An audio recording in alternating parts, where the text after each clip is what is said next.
बहुत समय पहले की बात है। कपिलवस्तु नामक नगर में शुद्धोधन नाम के राजा का राज चलता था।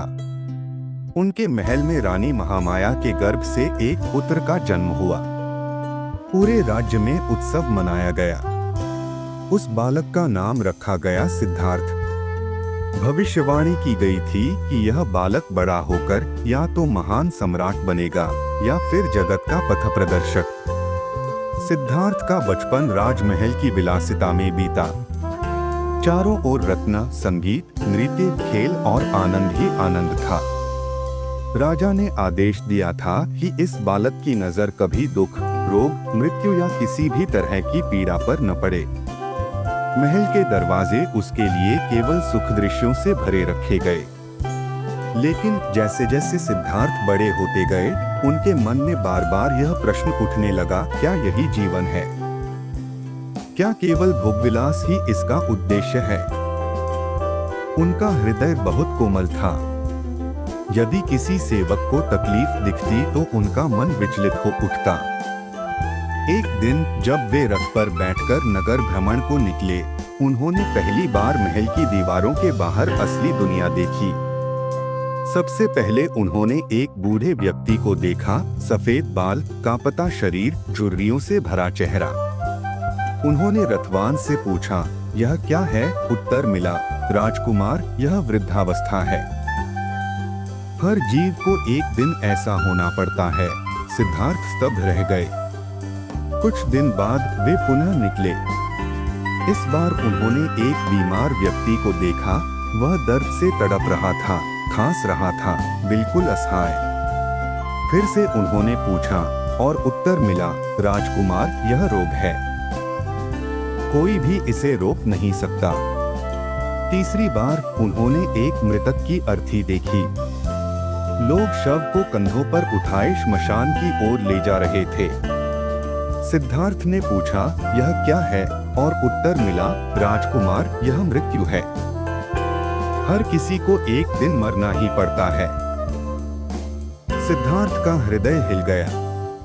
उन्होंने सोचा, यदि जन्म लेना है तो वृद्धावस्था, रोग और मृत्यु निश्चित है। फिर जीवन का मूल्य क्या है? चौथी बार बाहर निकलने पर उन्होंने एक साधु देखा, शांत, स्थिर, संतुष्ट। सिद्धार्थ को लगा, यही मार्ग है, यही तलाश है। उस दिन से सिद्धार्थ के मन में प्रश्न गहरा हो गया। रात रात भर वे सोचते रहते। आखिरकार एक रात जब सब सो रहे थे, सिद्धार्थ ने महल छोड़ने का निर्णय लिया। वे चुपचाप पत्नी यशोधरा और छोटे पुत्र राहुल को सोते हुए छोड़कर निकल पड़े। आज यह घटना महाभिनिष्क्रमण के नाम से जानी जाती है। सिद्धार्थ अब राजकुमार नहीं रहे। उन्होंने साधु का वेश धारण किया और जंगलों में निकल पड़े। वे गुरुओं से मिले, शास्त्र पढ़े, कठोर तपस्याएं की। कभी हफ्तों भूखे रहे, कभी नंगे पैर जंगल में भटके। उन्होंने सोचा शायद शरीर को कष्ट देने से मुक्ति मिलेगी। परंतु वर्षों बाद उन्हें यह अनुभव हुआ कि अत्यधिक तपस्या भी समाधान नहीं है। फिर वे बिहार के गया नगर पहुंचे। वहां एक पीपल वृक्ष के नीचे उन्होंने ध्यान लगाने का संकल्प लिया। जब तक सत्य का ज्ञान नहीं होगा, मैं यहाँ से नहीं उठूंगा। दिन बीते, रातें बीती। भीतर अनेक संशय उठे, अनेक बाधाएं आईं, पर वे अडिग बैठे रहे। और फिर एक गहरी रात को उनके भीतर प्रकाश फूटा। उन्हें समझ आया, जीवन का मूल कारण है तृष्णा, लालच और अज्ञान। जब तक इच्छाएं अनंत हैं, तब तक दुख अनंत है। लेकिन यदि इच्छा पर नियंत्रण कर लिया जाए तो दुख मिट सकता है। उन्हें 4 आर्य सत्य का बोध हुआ। जीवन में दुख है। दुख का कारण है लालसा और आसक्ति। दुख का अंत संभव है। दुख से मुक्ति का मार्ग है अष्टांगिक मार्ग।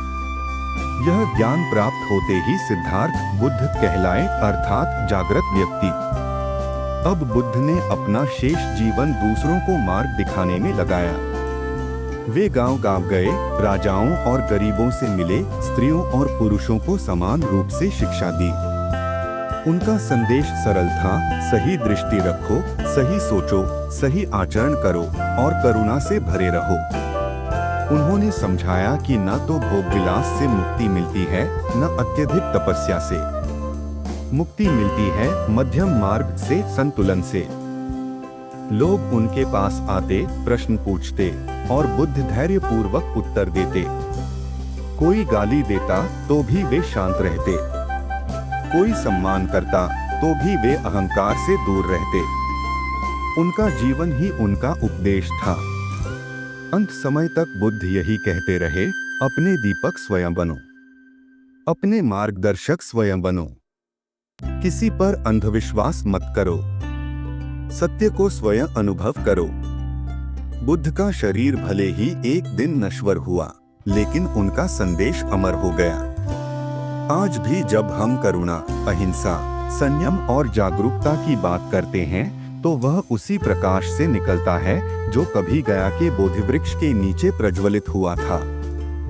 सिद्धार्थ राजकुमार थे, परंतु उनका हृदय संसार के दुख से व्याकुल रहने लगा।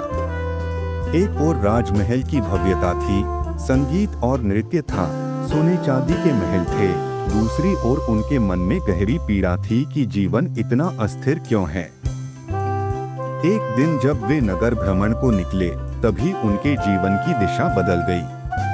पहले उन्होंने वृद्ध को देखा, फिर रोगी को, फिर मृत्यु को और अंत में एक शांत साधु को देखा। 4 दृश्यों ने उनका हृदय पूरी तरह हिला दिया। रात को जब सब गहरी नींद में थे, महल के गलियारों में सन्नाटा पसरा हुआ था, तब सिद्धार्थ ने अंतिम निर्णय लिया।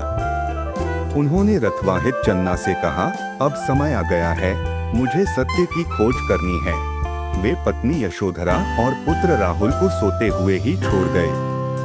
उस क्षण महल का सुख सुविधाओं से भरा संसार उनसे दूर होता चला गया और उन्होंने साधु का मार्ग अपनाया। यही क्षण इतिहास में महाभिनिष्क्रमण कहलाया। अब सिद्धार्थ जंगल जंगल भटकने लगे। वे राजकुमार नहीं रहे, बल्कि एक साधक हो गए। उन्होंने रथ, आभूषण, राजसी वस्त्र सब उतार फेंके और केवल एक गेरुए वस्त्र में निकल पड़े। वे अनेक ऋषियों और गुरुओं के पास गए। किसी ने उन्हें वेदोपनिषद समझाए, किसी ने ध्यान की विधियां बताई। सिद्धार्थ ने सबका अनुसरण किया, लेकिन उनके हृदय को शांति न मिली। फिर वे कठोर तपस्या की ओर मुड़े। दिन रात भूखे प्यासे रहकर, शरीर को कष्ट देकर, अड्डीपसलियों तक सुखाकर उन्होंने सोचा कि शायद इसी से मोक्ष मिलेगा। 6 वर्ष तक उन्होंने इतना कठोर साधन किया कि लोग उन्हें मृतप्राय समझने लगे। परंतु अंततः उन्हें अनुभव हुआ कि न तो भोग का मार्ग सही है, न ही अत्यधिक तप का। मुक्ति का मार्ग है मध्यम मार्ग, संतुलन। इसी खोज में वे गया नगर पहुँचे। वहाँ एक विशाल पीपल वृक्ष के नीचे उन्होंने आसन लगाया। उन्होंने दृढ़ निश्चय किया, जब तक सत्य का बोध नहीं होगा, मैं यहाँ से नहीं उठूंगा। दिन रात वे ध्यान में बैठे रहे। अनेक संशय, प्रलोभन, भय और बाधाएं आईं। मार नामक मायावी शक्तियां भी उनके ध्यान को तोड़ना चाहती थीं, लेकिन सिद्धार्थ अडिग रहे। आखिरकार एक गहन रात्रि में, जब धरती शांत थी और तारे टिमटिमा रहे थे, तब उनके भीतर एक दिव्य प्रकाश प्रकट हुआ। सभी भ्रम, सभी अज्ञान हट गए। उन्हें ज्ञात हुआ कि जीवन का मूल कारण तृष्णा है। लालसा और आसक्ति ही दुख का कारण है। जब यह तृष्णा मिट जाती है, तब मनुष्य अमृत की अनुभूति करता है। यही उन्हें 4 आर्य सत्य का ज्ञान हुआ। जीवन दुखमय है। दुख का कारण है तृष्णा और आसक्ति। दुख का निरोध संभव है। दुख निरोध के लिए अष्टांगिक मार्ग है। इस बोध के साथ ही सिद्धार्थ अब बुद्ध कहलाए, जागृत प्रबुद्ध। ज्ञान प्राप्ति के बाद बुद्ध का जीवन केवल स्वयं के लिए नहीं रहा। उन्होंने निश्चय किया कि इस सत्य को लोकहित के लिए बांटना ही उनका कर्तव्य है। पहले वे सारनाथ पहुंचे, जहां 5 तपस्वी रहते थे, जिन्होंने कभी उनका साथ दिया था, पर बाद में उन्हें छोड़ दिया था। बुद्ध ने उन्हें धम्मचक्कपवत्तन सूत्र सुनाया, जिसमें मध्यम मार्ग और 4 आर्य सत्यों का उपदेश दिया। यही उनके उपदेश की प्रथम ध्वनि थी और यहीं से धम्मचक्र प्रवर्तन आरंभ हुआ। उन 5 शिष्यों से प्रारंभ होकर उनका संघ बढ़ता गया। धीरे धीरे हजारों लोग उनके शिष्य बने। गृहस्थ, राजा, साधु, व्यापारी, स्त्रियां सभी उनके संदेश से प्रभावित हुए। उन्होंने किसी जाति, ऊंच नीच, भेदभाव को स्थान नहीं दिया। उनके लिए सब प्राणी समान थे। राजा बिंबिसार ने उन्हें सम्मान दिया। मगध की धरती पर उन्होंने कई बार उपदेश दिए। श्रावस्ती में जेतवन विहार बना, जहां वे दीर्घकाल तक रहे और धर्म चर्चा की। बुद्ध ने अष्टांगिक मार्ग, सम्यक दृष्टि, सम्यक संकल्प, सम्यक वाणी, सम्यक कर्म, सम्यक आजीविका, सम्यक प्रयास, सम्यक स्मृति और सम्यक समाधि को जीवन का वास्तविक पथ बताया। बुद्ध ने करुणा, मैत्री और अहिंसा का संदेश दिया। उन्होंने कहा, दीपक स्वयं बनो, अपने भीतर के प्रकाश को जगाओ। अंत में जब वे लगभग 80 वर्ष के हुए, तब कुशीनगर की धरती पर उन्होंने अंतिम उपदेश दिया। उन्होंने अपने शिष्यों से कहा, हे भिक्षुओं, सब संस्कार अनित्य हैं। जागरूक रहकर अपने कल्याण के लिए प्रयत्न करो।